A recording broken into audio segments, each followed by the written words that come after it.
Assalamualaikum, saya mau membuktikan ganasnya kampas original. Nah, ini motor istri saya.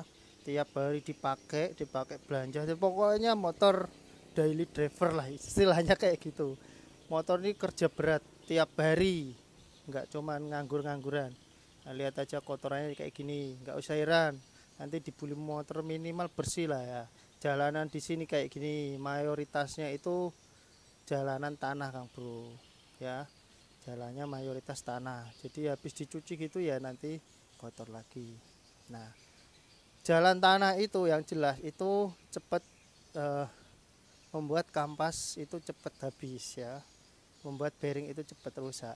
Nah, ini motor ini udah pernah saya ganti kampas. Ini motor dari baru, ini tahu ya, bit FI, bit injeksi pertama ya, pertama keluarnya bit injeksi ya tipe ini.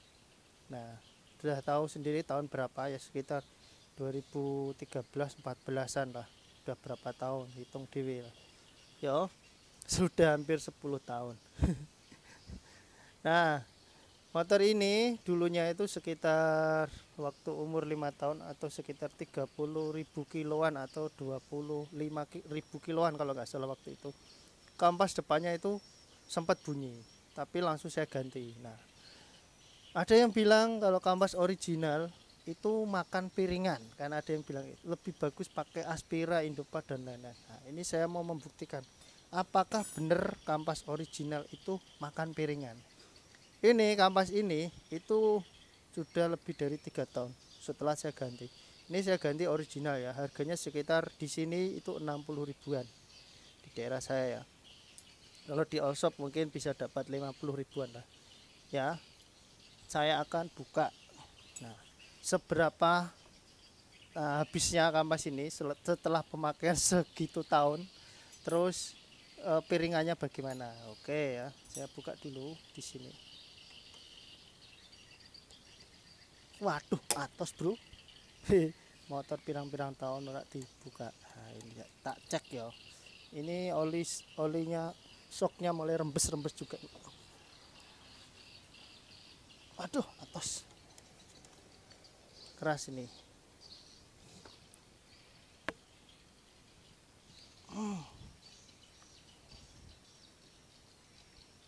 Nah, ini masih ada lemnya ini. Karena dulu waktu saya ganti itu tak buka rodanya pas ganti ban kalau nggak salah. Ini masih ada lem-lem hijaunya itu ya. Kita buka kampasnya, nanti kita lihat penampakan kampasnya tinggal berapa persen, terus piringannya apakah kemakan. Nah, isunya kan kalau kampas original itu jangan pakai yang ori, makan kampas, makan piringan, kan ada yang bilang kayak gitu. Oh ini ya, lihat lihat masih ada lem-lemnya. Oh, lem hijau nggak belum fokus. Nah, karena waktu saya ganti itu pas buka ban, ini masih ada lemnya, masih bawaan dealer. Oh nggak percaya. Nah, karena baru sekali saya ganti. Nah, sip. Nah, ini kampasnya. Oh, mereknya. Nah, lihat ya. Mereknya Niseng ya, Niseng. Ada kode, nah, kode nomornya. Nah, ini Niseng. Warnanya udah tahu ya, udah silver. Ya, ini udah pernah saya ganti, tapi ori. Nah, kalau dilihat kampasnya ini ya, ini itu enggak, belum habis. Ini original itu belum habis. Ini hanya ada kotoran di sini. Tahu sendiri kampas Beat itu agak tipis, beda dengan kampas Supra ya. Nah, kampasnya itu agak tipis. Nah, itu lihat ya. Serbuk emas ya. Wah, serbuk emas. Serbuk tembaganya itu masih kelihatan jelas. Nah, ini sekitar, kalau saya bilang ini kampas ini sekitar 40% dengan pemakaian eh, hampir 4 tahunan lah. Ya, masih lumayan. Terus kita lihat piringannya ini ya, piringannya ini tak cekel, tak demek nih. Ini masih rata Kang Bro, belum kemakan. Kelihatan apa enggak ini ya? Ini piringannya, ini rata. Kalau nggak percaya ini loh. Ini kan pinggir ini ya, siripnya. Ini kan nggak kena kampas ya. Lihat. Lihat, lihat dari samping. Nah, ya kan? Lihat, ini masih rata. Nah, sampai sini, pinggir pun sini rata. Ini bagian sini kayak naik ini, itu enggak anu, enggak bukannya kemakan. Tapi ini kan enggak kena kampas ya, kotor gitulah ya pinggirnya ini. Nah, tapi lihat ini, kalau memang kemakan pasti di sini juga dia akan enggak rata. Ini rata. Masih rata. Nah, masih rata. Jadi kalau ada isu yang bilang bahwa kampas original itu makan piringan, itu menurutku itu huak ya. Itu menurutku huak, enggak bener. Nah nyatanya mungkin ada yang komen, nyatanya aku pakai kok makan piringan mas, ya kan kayak gitu mungkin ada. Nah itu tergantung pemakaian Kang Bro. Yang saya temui ya, sebenarnya yang saya temui piringan yang kemakan itu yang paling sering itu motor Matic terus double disc brake, misalnya NMAX atau motor gigi yang Jupiter MX, itu kebanyakan kemakan piringannya itu pasti belakang. Karena pengereman yang lama ya, durasi pengereman yang lama itu membuat piringan itu cepat habis. Nah, kita kan nggak mungkin ngerem depan sampai berapa menit, kan nggak mungkin. Paling kan rem belakang terus dikompar rem depan 1-2 kali tekanan aja udah, kan kayak gitu. Nggak mungkin kita tahan terus rem depan kan sampai habis piringan, itu kan nggak mungkin, ya kan. Kalau piringan belakang itu wajar, karena terkadang beberapa orang terutama motor matic itu kan nggak ada engine brake-nya, jadi mereka itu langsung menggunakan rem belakang. Makanya nggak usah heran kalau kita di belakang motor matic itu lampu remnya sering nyala, tikungan dikit lampu rem nyala, turunan dikit lampu rem nyala, kan kayak gitu. Beda dengan motor yang menggunakan gigi ya, motor yang biasa itu kan lampu remnya jarang nyala karena dia biasa kalau cuma penurunan dikit. Nah, mereka masih bisa menggunakan engine brake. Nah gitu ya. Tapi tidak menutup kemungkinan motor-motor yang non matic itu sering juga kemakan ya, piringannya kemakan itu sering juga. Tapi yang saya temui di lapangan rata-rata piringan yang kemakan itu bukan karena kampas ya, bukan karena kampas. Beda dengan motor zaman dulu yang tidak menggunakan lubang ya. Teman-teman mungkin tahu ya, motor-motor dulu GL lama terus RX yang lama itu kan buntu, ya kan, buntu tanpa lubang ini ya. Jadi itu wajar kalau ininya kemakan, wajar walaupun tebel dia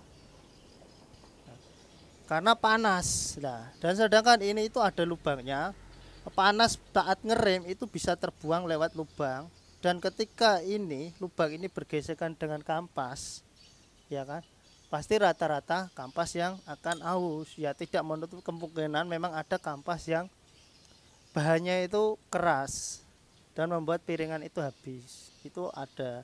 Tapi ya, tapi yang saya temui di lapangan kebanyakan ketika aku ganti kampas cakram itu kebanyakan rata-rata itu sampai habis Kang Bro. Jadi gini ya, kampas gini itu sampai kemakan, besinya ini udah kena, ya kan, udah sampai gores besinya. Mungkin teman-teman yang bengkel itu pasti udah sering tahu, ketika orang ganti kampas pasti rata-rata udah gores, udah bunyi sering sering sering kayak gitu baru diganti. Sebenarnya ketika motor itu udah bunyi sering sering sering kayak gitu ya, itu udah, itu nggak usah ditekan remnya, nggak usah ditekan lagi, cepet-cepet bawa ke bengkel aja, cepet diganti, dan udah nggak diperbolehkan melakukan pengereman lagi. Jarak 5 kilo aja ketika rem Anda itu udah bunyi 5 kilo ya, ketika rem itu udah bunyi terus Anda melakukan pengereman tanpa adanya kampas, udah kering ini udah masuknya lumayan dalam Kang Bro, jarak 5 kilo aja itu. Nah, dan kadang kan orang kan sampai bunyi sering sering sering terus dipakai, bahkan ada yang beberapa hari, ya kan, ada 1 minggu lebih itu tetap dipakai. Jadi otomatis piringan sini tuh aus kemakan, panas. Ya karena besi, ini besi. Jadi dicepit gini, panas. Ya, dan itu juga membahayakan. Ya. Jadi sebenarnya untuk penggantian kampas rem itu ketika kampas itu udah tipis, dilihat gini udah tipis, ya udah diganti, nggak usah nunggu sampai besi. Kalaupun kita nggak tahu ya, misal udah bunyi sering kayak gitu ya, cepat-cepat diganti, cepat-cepat dibawa ke bengkel dan jangan dilakukan pengereman. Jadi yang piringan tadi udah bunyi itu nggak usah direm lagi. Nah gitu ya, jadi banyak saya temui itu sampai kadang itu ininya kampasnya itu udah kayak silet, udah habis. Itu kan sudah nyata kalau kampas itu udah habis terus dipakai, masih dipakai ngerem, udah bunyi sering kayak gitu masih dipakai ngerem. Nah itu yang membuat piringan itu habis. Dan rata-rata di kita ya, di masyarakat kita itu memang rata-rata kayak gitu, piringan udah bunyi ya, udah bunyi sering tapi masih tetap dipakai gitu loh. Harusnya ketika bunyi itu udah diganti, jangan dilakukan pengereman sama sekali, udah itu. Misal yang bunyi depan ya, pakai rem belakang aja dulu, rem depan jangan ditekan-tekan gitu ya. Jadi intinya dari video ini, kalau ada yang bilang kampas original itu makan piringan, saya sendiri sebagai pemakai ya yang sudah membuktikan itu hoax. Bagi saya itu hoax. Kecuali nggak tahu kalau Anda dapat kampas yang bajakan, ya nggak tahu ya, yang palsu itu bungkusnya ori tapi kampasnya palsu, ya saya nggak tahu, nggak bisa apa ya, nggak bisa bicara banyak soal itu. Di semua motorku yang ini ya, motor yang Yamaha, motor yang Kawasaki ya, itu ya kampasnya kan rata-rata ori ya. Itu nggak ada yang makan piringannya sampai habis. Saya selama punya motor belum pernah yang namanya ganti piringan, itu belum pernah. Motorku Fish Air itu tahun 2000 itu sampai sekarang belum pernah ganti piringan, masih rata. Motor Ninja yang double disc brake depan belakang masih rata. NMAX yang double disc brake rata, nggak pernah kita mengganti piringan ya. Tapi di masyarakat itu banyak yang salah paham, kayak kampas tromol. Nah itu sering juga orang itu salah paham, padahal di sini, nah di sini itu ada loh, ada tandanya ya, ada tandanya di sini. Nah ini kan ada garisnya ya, kayak segitiga cowaan itu ya. Nah dan di sini itu ada titik tandanya juga, ada plat ya yang di dalam ya. Jadi kalau plat itu dengan ini tandanya, motor bebek matic itu ada ya. Kalau direm gini ya, cet gitu ya, jadi kalau direm dia udah selurus itu sudah mendekati penggantian. Kalau udah melewati itu harusnya diganti. Nah banyak dari teman-teman itu ininya digeser, dimundurin lagi. Katanya sih alasannya kampas remnya masih tebel. Nah kalau kampas tromol itu gak akan ada habisnya kamu. Beda dengan kampas cakram, bahannya berbeda, lawannya juga berbeda. Kalau kampas tromol sifatnya semakin lama itu semakin padat, semakin keras, dan tingkat cengkramannya itu semakin berkurang. Kalau kampas cakram itu semakin habis, karena lawannya itu piringan yang ada lubang-lubangnya. Kalau ini kan nggak ada lubangnya, jadi dia semakin padat, semakin padat. Katanya, wah masih tebal loh mas, kok udah diganti. Nah, jadi ininya dimundurin lagi. Akhirnya kampas padat dipakai ngerem terus, remnya kurang pakem tetap dipakai, jadi kampas makin padat. Kadang sampai diganjal bagian dalamnya. Nah, itu malah justru merusak tromolnya ini. Padahal di sini itu ada petunjuknya. Nah, kayak ini kan, nih lihat ya. Tak kasih tahu. Kalau di Matic Honda itu kayak gini aja dia. Nah ini loh, ini kan ada segitiga ya di sini ini ya, ini ada segitiga. Iya ini ada lancipan ini. Nah kalau ini ditarik rem udah melewati segitiga ini, coba saya tarik rem ya. Nah ini kan belum melewati ya kan. Nah kalau dia udah melewati, ditarik rem ini sama ini udah sejajar, bahkan ini yang atas, yang bagian paha remnya ini udah di bawahnya, udah di bawah segitiga, seret di bawahnya, itu udah harus diganti. Walaupun setelannya itu kelihatan agak jauh itu terkadang sama mekanik itu digeser ininya. Jadi kalau ini dengan ini udah kelewat itu diganti, karena kalau nggak diganti membahayakan, pengeremannya kurang pakem dan tromolnya itu bisa kemakan gitu loh.